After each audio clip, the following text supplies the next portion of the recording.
Gather round the campfire. Wolves howl in the distance. The night is long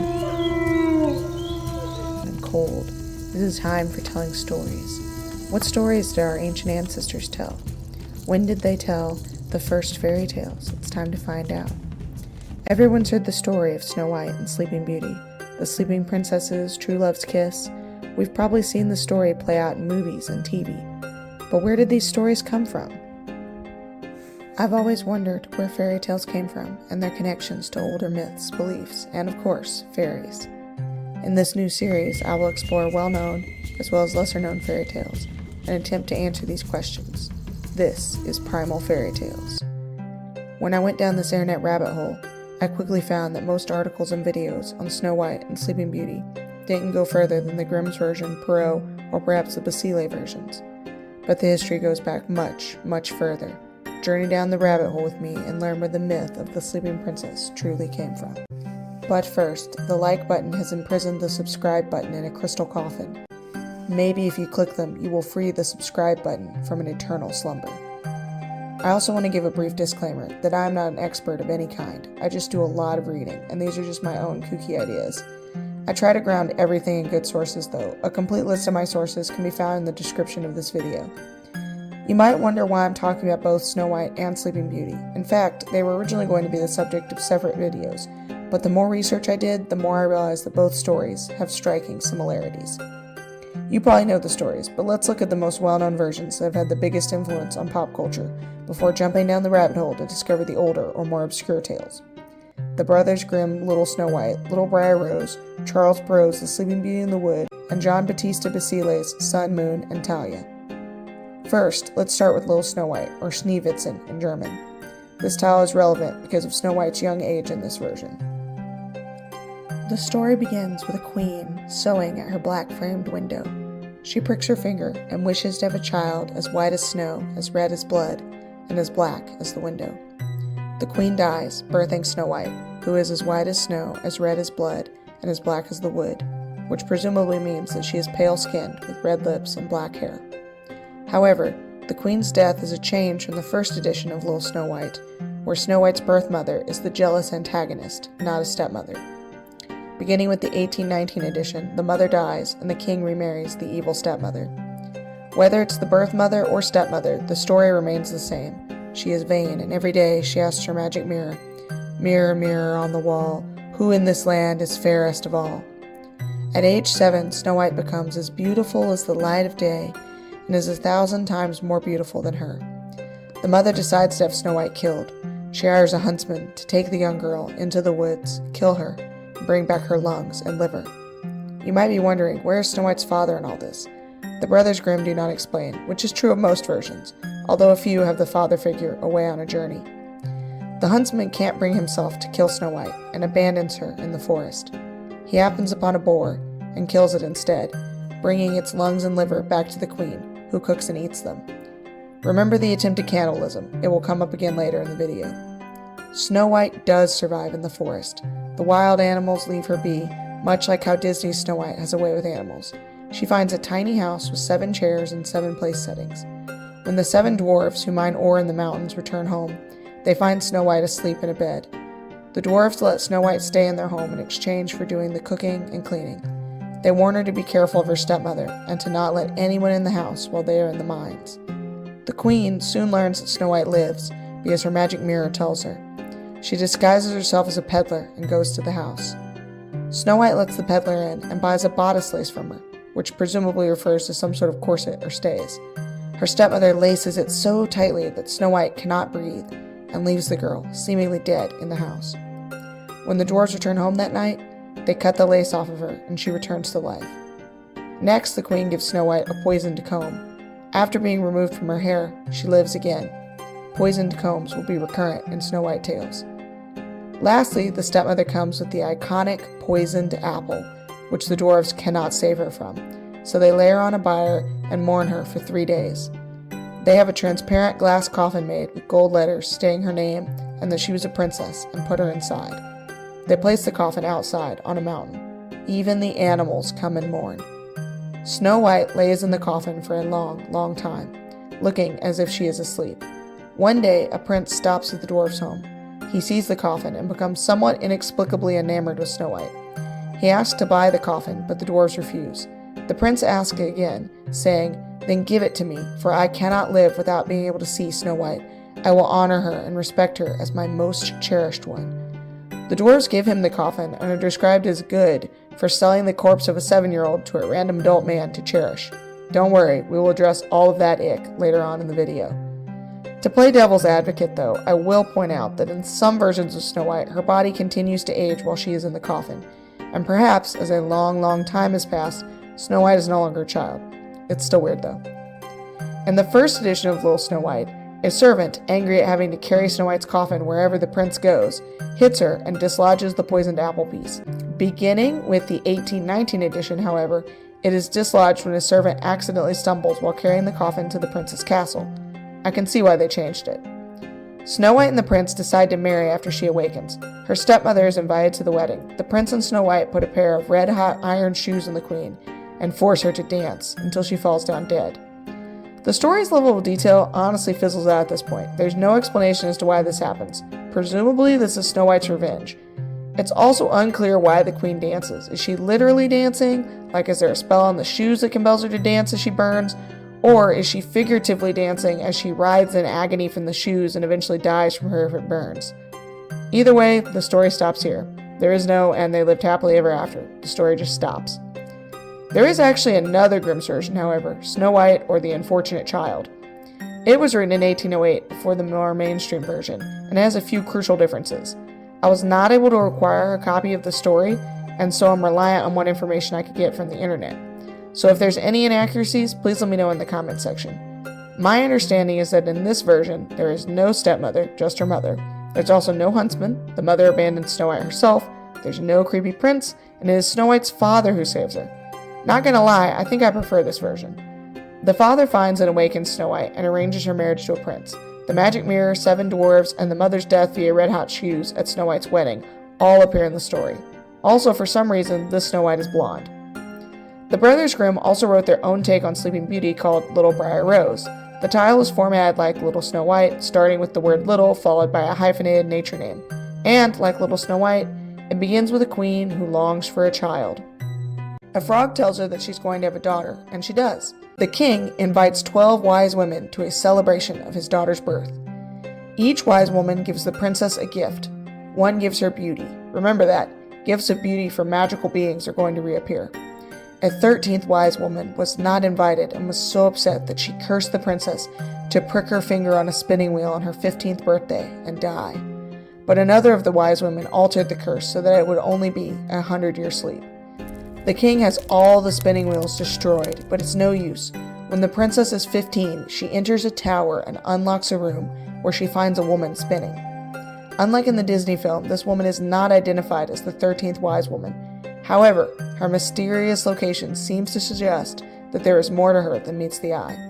When the princess pricks her finger, not only does she fall into a deep sleep, but so does everyone in the castle. Then, a thorn hedge begins to grow until it finally surrounded and covered the entire castle. A legend grows up about the beautiful sleeping princess, the Little Briar Rose. From time to time, princes tried to enter the castle, but they did not succeed. The thorns trapped them there, and they died miserably. There is no dragon, and at the 100-year mark, one brave prince resolves to enter the castle. When the prince approached the thorn hedge, though, it turned to flowers, allowing him to pass through without harm. He finds the beautiful sleeping princess, and like Snow White's prince, he is entranced. He kisses her and she awakens, followed by all the other inhabitants of the castle. However, as the 100 years are up, everyone was probably going to awaken anyway. They get married, and they lived happily until they died. Perrault's version came out in 1697, predating the Grimm's 1812 version. Again, it starts with a queen longing for a child, who finally gives birth to a daughter. 7 fairies are invited to a christening of all things. This perhaps preserves a memory of a time when belief in fairies and magic were not always opposed to Christianity, or perhaps the baptism was added to the story after Christianization. The fairies give the princess gifts, including the gift of being the most beautiful woman in the world. However, an old fairy, believed dead, isn't invited. She felt slighted and, you know the drill, curses the girl to prick her finger on a spinning wheel and die. But one of the fairies changes the curse to a 100-year sleep instead. The next part goes exactly as the Grimm's version, but the old woman spinning is called good and yells for help when the princess falls into her deep sleep. The fairy who had saved her life was in another kingdom, 12,000 leagues away. A dwarf with a pair of 7-league boots tells her what has happened. The fairy travels to the castle in her chariot of fire, which is drawn by dragons. The fairy doesn't want the princess to be lonely when she awakens, so she puts everyone in the castle to sleep, except, strangely, the king and queen, who leave the castle. Brambles surround the castle, shielding it from view. A prince hears about the castle and braves the brambles to get inside. A peasant told him it is the princess doomed to sleep for 100 years and then to be awakened by a king's son, for whose coming she waits.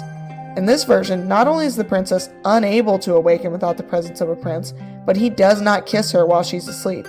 He falls to his knees by her bed in awe of her beauty, and she awakens. They get married, but for reasons unknown, keep the marriage secret from the prince's father.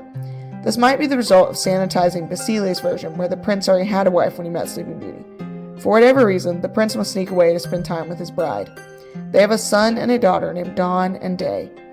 Now, the prince's mother is actually an ogre with an urge to eat children, which is perhaps why the prince keeps his wife and children secret. When he ascends the throne, however, he brings his wife and children to court. Unfortunately, he goes to war. While he's away, his mother tries to eat her grandchildren and Sleeping Beauty. However, a steward hides the children and serves the queen mother lamb, passing the meat off as human. Then, she decides to eat Sleeping Beauty, but the steward hides her too. The ogress learns that she has been tricked. She fills the vat with vipers and toads, planning to throw the queen and her children in it. But then the king returns home from war. Realizing she's been caught, the ogre mother throws herself into the vat and is devoured. The king is saddened by his mother's death, but he finds ample consolation in his beautiful wife and children. If Perrault's version is my favorite, then Sun, Moon, and Talia might be my least favorite. It was published in 1634. In it, Talia is the daughter of a great lord, not a king. There is no longing for a child either. When Talia is an infant, wise men and astrologers determine that a splinter of flax will kill her. Her father forbids that any flax, hemp, spinning wheels, spindles, etc. be brought into his house. When Talia is a young woman, however, she sees an old woman spinning, tries to use the spindle, and a splinter of flax gets under her nail. Then she drops down dead. Her father lays her out in one of his country mansions. Then he closes the doors and abandons the house, wanting to forget his great loss. Some unspecified amount of time later, a king finds Talia in the mansion. Like little Snow White's prince, this weirdo is attracted to the unconscious young maiden. He rapes Talia, and then leaves, and forgets about the incident. 9 months later, Talia gives birth to twins, a boy and a girl named Sun and Moon. They were attended to by 2 fairies who put them at their mother's breasts. One baby accidentally sucks the splinter of flax out, and Talia awakens. The king eventually returns and is delighted to discover the existence of his children. However, as I mentioned earlier, the king already has a wife, and she begins to grow suspicious of his frequent trips. Then, like the mother-in-law in Perrault's tale, she resolves to eat the children. But again, a kindly servant swaps the children for lamb meat. Rather than eating the meat herself, though, the queen serves it to her cheating husband, wanting him to unintentionally consume his own children. The queen then summons Talia and berates her for sleeping with her husband. Talia protests, telling the queen that the king had taken possession of her territory when she was drowned in sleep. The queen decides to burn Talia to death, but then the king arrives. The queen tells Talia that he has eaten his own children, so he commands her to be burned to death instead of Talia. The king and Talia then return to Sun and Moon. He marries Talia, and she enjoyed a long life with her husband and her children, thus experiencing the truth of the proverb, "Those whom fortune favors find good luck even in their sleep." What the actual heck, Basile? Those are the main versions of Snow White and Sleeping Beauty, but the tale actually appears in various forms across history and around the world. I'm going to search through them, looking for the oldest versions of the story. To do this, I'm going to use a resource called the Arn Thompson Uther Tale Type Index. If you've never heard of this, I'm about to rock your world, because this is the greatest thing since sliced bread for fairy tales. The index classifies story plots into 7 broad categories, and then subdivides them even further. Snow White is type 709, Sleeping Beauty is type 410. They fall in the category of tales of magic. However, despite having separate tale types, the core of the story remains the same. A longed-for, supernaturally beautiful daughter is put in a cursed sleep by an evil woman, but the effect is mitigated by a supernatural creature or creatures. A man awakens the protagonist, they wed, and might also have children and defeat an evil woman. There are some elements of this in the story of Rapunzel as well, but that will be the topic of its own video. Let's start with our protagonist. Where does she come from? How does she get her legendary beauty? In the Brothers Grimm version of Snow White, she is the daughter of a king and queen, and her striking beauty is the result of her mother's wish. Variations on this appear in other tales. Rose Neige's mother in the Brittany fairy tale Deoge Pachege Innocence pricks her finger on a rose's thorn on a snowy day and wishes for a child as beautiful as the rose. And Magraneta's mom in the Portuguese Na Magraneta, a queen, eats a pomegranate next to her window and says that she likes the pomegranate so much that if she ever had a daughter, she would name her Magraneta, which means pomegranate. Pomegranates also feature in the Hebrew fairy tale Rumano, where Rumano's parents, a king and queen, eat a magic pomegranate which enables them to conceive a daughter who they are instructed to name Rumano, which means pomegranate in Arabic. There's almost certainly a deeper mythological reason that pomegranates appear in Snow White stories, which I will go into later in the video. In many stories, such as Sun, Moon, and Talia, there is no explanation. She is simply the most beautiful woman in the world. Still other stories involve fairies. Briar Rose and Perrault's unnamed princess get their beauty from fairy gifts. In The Young Slave, an Italian literary fairy tale by Giambattista Basile, Lisa, Basile's version of Snow White, is supernaturally conceived and blessed by fairies. This explanation also appears in the Turkish fairy tale The Rose Beauty. But all the stories I just mentioned appear mostly concurrent to each other. There are three mythological figures who are far older that I think had a huge influence on the Snow White/Sleeping Beauty story: Psyche, Persephone, and Cyane. In the 2nd century AD story Cupid and Psyche, Psyche is a supernaturally beautiful young woman who is tormented by a villainess, falls into an enchanted sleep, is awakened by her lover, and has a child with him. In many ways, it seems like the prototypical sleeping princess story.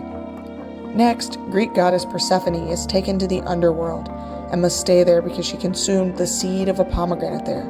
Like some versions of Snow White, there is a pomegranate in her story. A fruit ties her to death or the underworld, but she does not die and marries. She is also the goddess of spring and so has associations with nature. Snow White lives in the woods and is liked by animals. Now there are a lot of differences between the myth of Persephone and Snow White, but the similarities are interesting. Could the oral traditions have mixed up the pomegranate's role in the story, incorporating it into Snow White's supernatural birth rather than her supernatural death? Notably, in the German literary fairy tale Richard, the Snow White character Blanca is poisoned with a pomegranate. Cyane also comes from Greek myth, and her name means snow. She is so beautiful that two different gods lust after her.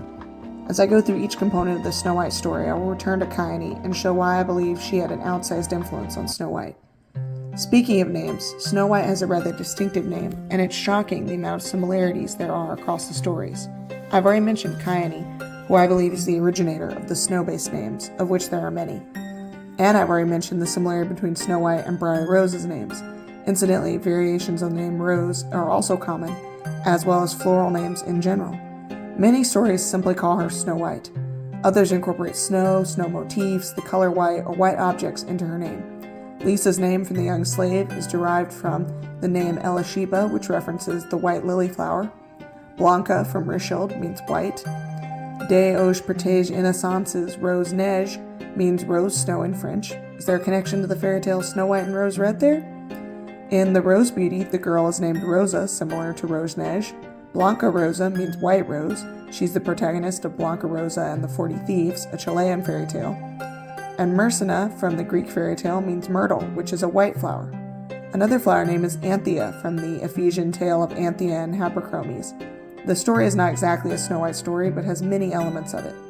Snæfurþr is a queen from the Heimskringla whose story has some Snow White elements, and whose name means snow beautiful. When she died, she remained as rosy and beautiful as if she were still alive. Her husband believed she would come back to life and sat by her bier for 3 years, until he had the body moved and redressed. When this was done, the decay suddenly became obvious.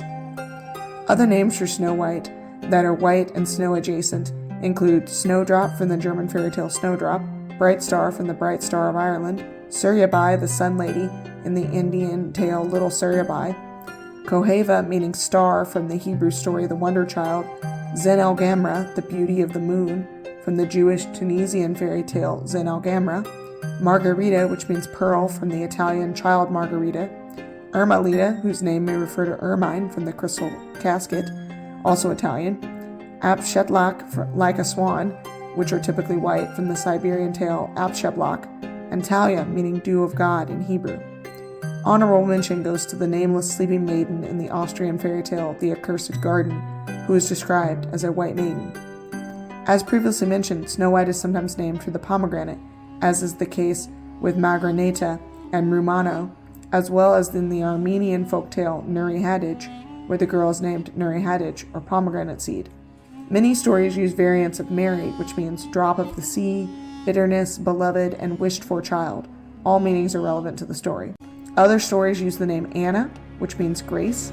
Like Talia and Mary, it is a Hebrew name, pointing to the ancient origins of this character. The next most important character in the story is the wicked mother figure. Nearly every version features a villainous mother figure, either a birth mother, stepmother, aunt, sister, sister-in-law, or mother-in-law. The young slave splits the evil mother role between two characters. Lisa's mother isn't evil, but accidentally puts her daughter in an enchanted sleep with a comb. Told you combs would come up again. Lisa's aunt is the jealous, evil character. She abuses Lisa and fills the traditional evil mother archetype. In Cupid and Psyche, the villainess is an evil mother-in-law in the form of the goddess Venus. Venus is also behind the heroine's slumber in the complete tale of Troilus and Celandine from Persephorest, a 1300s chivalric romance. Cyane's mother is completely absent from her tale, and Persephone's mother Demeter, far from trying to murder her daughter, seeks to rescue her from the underworld. However, she does oppose Persephone's marriage to Hades, similar to Bera, who opposes Bride's marriage to Angus in Scottish myth. Both tales involve the cycle of the seasons. The Wicked Mother's magic mirror is another iconic part of the story. Both Grimm's versions, as well as Richelieu, which is also German, feature magic mirrors. When I get to the section of this video on historical influences on Snow White, I will discuss some of the reasons that magic mirrors may feature in German versions of the tale. However, many stories either don't feature scrying tools at all or have something other than a mirror, like the sun or the moon. In particular, there's no scrying in Cyane. After the enchanted mirror comes the 7 dwarves, right?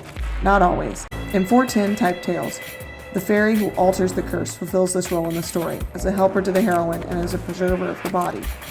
Dwarves appear in many versions, sometimes interchangeable with other fae creatures. It is important to note that even when they are dwarves, it is ambiguous as to whether or not they are humans with dwarfism or supernatural beings. Dwarves in mythology have long associations with sleep and the underworld, making them the perfect companions for the sleeping princess. In my unprofessional opinion, the dwarves of Snow White were probably originally understood as magical beings entirely distinct from humans. Dwarves appear in various mythologies, including Norse. The word may come from the Indo-European root drug, which may be related to the modern word dream. In Norse myth, many of the dwarves have names that relate to sleep or death. In the Avasmal, dwarves are said to call night the weaver of dreams. Additionally, dwarves are associated with mining and the night. They turn to stone in the day. It is important to note that dwarves and elves are often interchangeable in Norse lore. Also of note is Thrud, daughter of Thor, who is described as a snow-white maid and is romantically pursued by a dwarf, Aldous, who is turned to stone. It is not exactly a Snow White story, but it is interesting nevertheless. Other tales that feature supernatural creatures aiding the sleeping princess include Father Time and the Fairy Queen in Bride's myth, Fairies in the Crystal Casket, where Ermalina is taken by an eagle to fairies, explicitly being rescued from her stepmother as opposed to finding them by accident. Corrigans in Deus Patas Innocents, 13 giants in Na Magraneta, and 40 giants in Marietta and the Witch, her stepmother. Side note, in Little Suryabai, the protagonist is raised by eagles, similar to Ermalina. Rumano is helped by 40 human thieves. Thieves appear in many versions, and the number 40 appears in both Rumano and Blanca and the 40 Thieves. Psyche is aided by Zephyr, the wind god, which is similar to the eagle and fairies previously mentioned. Zephyr also aids Troilus in Persephorest. However, there are no figures that fulfill the role of the dwarves in Cyane or Persephone's stories. A key component of this tale type is being put into a death-like sleep, which is often because of curses or poison, and being subsequently displayed in some way, often in a transparent coffin. When she is poisoned, there is often a numerical repetition. Lisa is poisoned with a magic comb and put in 7 glass coffins. Blanca is poisoned 3 separate times, the first time with an apple, and was placed in a coffin with a glass window each time. In Little Snow White, she is poisoned 3 separate times with a lace, a comb, and an apple, and was placed in a glass coffin. In most versions, she is poisoned, and it involves clothing, hair pieces like combs or pins, and food, often apples or other fruit. She is usually put in a transparent casket, often described as glass or crystal. Flax as the cause of the heroine's slumber is also common. The oldest version of that, to my knowledge, is the complete tale of Troilus and Zelandine from Persephorest. Zelandine is also kept in a tower, like Rapunzel. Anthea from the Ephesian tale of Anthea and Habercrombie's is unique in that she gives herself a potion to kill herself, so that she would not be forced to marry a man she did not love. However, the potion was replaced with a sleeping potion, so she awakens in her coffin. Unlike many of the versions which would come later, Anthea maintains a considerable amount of agency in her story. Psyche travels to the underworld and falls into an enchanted sleep. She is rescued by her lover Cupid, who awakens her with a touch of one of his arrows. On a similar note, in the Chinese story Zhang Yangrong, the protagonist is literally dead. The prince character journeys into her actual tomb and romances her ghost before she returns to life. Stories like this show the connection between enchanted sleep and death. Chione is not poisoned, but she is put into an enchanted sleep by Apollo so he can rape her. And later, Hermes turns into an aged crone and also rapes her. There are elements of the Snow White type here, but the prince and evil mother's roles have been merged. Speaking of princes, most versions have them, but not all. He's not always a prince either. Sometimes he's a nobleman, as in the Ephesian tale of Anthea and Habercrombie's, the young slave, and Rishild. Apollo and Hermes cast a pall over this character that can still be felt. The prince in the Grimm's version seems to have been influenced by Apollo in that he's attracted to an unconscious woman. The trope of the somnophiliac prince also appears in Sun, Moon, and Talia, the Sleeping Beauty in the Wood, Marazuda, the beautiful Anna, Sun, Pearl, and Anna, Frère de joie ou Seuil de plaisir, and probably many more. The prince figure often has to traverse a forest or some barrier of nature, such as a wall of brambles. He doesn't always awaken the princess either. Sometimes he just shows up when she awakens, or has sex with her sleeping body. In the stories where he impregnates her, often one of the babies sucks her finger, awakening her. Notably, this occurs in Talia and Zelandine's stories. Brunhild from Norse myth is trapped on top of a mountain surrounded by a wall. She is in an enchanted sleep at a different, earlier point in the story. The hero Sigurd passes through the wall of fire to reach her, and they exchange rings. The ring is later used to earn a mix-up of identity, and something similar happens with Zelandine and Troilus. After the prince comes, what happens to the evil mother? In nearly every version, the mother figure dies at the end, often executed by the heroine and prince figures. Rishild and both versions of Grimm's Snow White feature the Red Hot Shoes death, with Rishild possibly being the oldest written version of this. After that, the princess lives happily ever after, right? Most versions end well, in the sense that Snow White isn't dead at the end. Chione is an exception. The goddess Artemis kills her for boasting that she is more beautiful than Artemis. Brunhild as well, in the Skardskeparmal version of events, dies at the end. In other versions of her story, she lives though. In the stories where she lives, she always ends up married. Persephone and Psyche are early examples of this. Persephone also has 2 children, one daughter, Melanoe, and one son, Zagreus, who are both associated with the underworld. Chione had twin boys, Philemon and Autoclus. Philemon is the son of the sun god Apollo. Talia had twins, a boy and a girl, Sun and Moon. So does Anna and the beautiful Anna. In the similar Sun, Pearl, and Anna, the babies are named Sun and Pearl. In another version of Sleeping Beauty, the Sleeping Beauty in the Wood, she has a daughter Dawn and a son Day. Marula has unnamed twins, as does the heroine of the Type 709 story, The Pretty Girl and the Crystal Bowls. Sometimes, though, she only has one child. Psyche is a daughter named Pleasure, and in Frère de joie ou Seuil de plaisir, the heroine has a son named Joie de plaisir, Joy of Pleasure. Note the nearly identical names. Zelandine also only has one son. Merizeda has 3 sons. Her tale is the only one I know of where the sleeping princess has more than 2 children. After having children, often there is one last challenge, another evil woman who tries to eat the children. Sun, Moon, and Talia features an evil wife who attempts to eat Talia's children. A similar incident occurs in the Type 709 tale, Marula and the Mother of Erotas, where an evil mother-in-law does the same. And there are many, many more examples.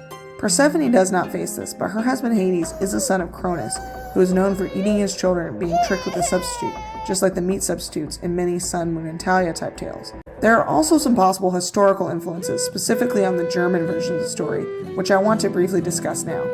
The first is Margrethe von Waldeck, who lived from 1533 to 1554, and so predates both the oldest published German Snow White, Richelieu, as well as the oldest published Snow White, the Young Slave. Her name is the Dutch version of Margaret and means pearl, just like Margarita from Child Margarita. When Margaretha was only 4 years old, her mother passed away, and when she was 6 years old, her father remarried her stepmother, Katharina von Hatzfeld. In Little Snow White is 7 when her stepmother turns on her. Margaretha was said to be extraordinarily beautiful. In the archive of the Princely Court Library of Waldeck in Bad Arolsen, a family tree of the Counts of Waldeck depicts Margaretha with blonde hair, just like Snow White in Snow White or the Unfortunate Child. At the age of 16, Margaretha was sent to the court of Queen Maria von Ungarn in the Duchy of Brabant. Blanca in Richelieu lives in Brabant. Margaretha's new home in Brabant is located beyond the Zingaberger Seven Mountains range. The 7 dwarves live beyond the 7 mountains in Little Snow White. Unlike Snow White who lives, Margaretha died at 21, possibly of poison. In the Brothers Grimm version of Snow White, she is saved by dwarves. Interestingly, Margaretha's brother owned several copper, ore, and gold mines. Many children worked in the mines and were stunted and short. Most strikingly, miners in the area sometimes shared housing, as the dwarves do in the fairy tale. The other historical figure that may have influenced Snow White is Maria Sophia von Ernthal, who lived from 1725 to 1796. Little Snow White was published in 1812. She was a baroness and lived near a mine and 7 hills. Her name is a variation of Mary, like many Snow White characters. I should mention, though, that Mary and its variants were extremely common names throughout most of European history, so this is a coincidence. Her father also got remarried to a woman who was said to favor her own children. He owned a mirror factory, and one of his mirrors was inscribed with the word pride. This could be the inspiration for the magic mirror. Remember how I mentioned that mirrors appear in all the German stories, but many other stories do not mention them? This may be because German authors were inspired by their own country's mirror industry. Maria went blind in her youth and died unmarried in a convent, aged 71. Unusual for the time, she received a gravestone, which reads, "The noble heroine of Christianity. Here she rests after the victory of faith, ready for transfigured resurrection." So what's up with all these coincidences? Is there some original myth they all derive from? One older than Psyche, Chione, and Persephone even? In part 2 of this series, I'll explore the answers to those questions. I'm also going to try my hand at writing my own version of a proto-sleeping princess myth. I will develop and read the story in the video, as well as create illustrations for it.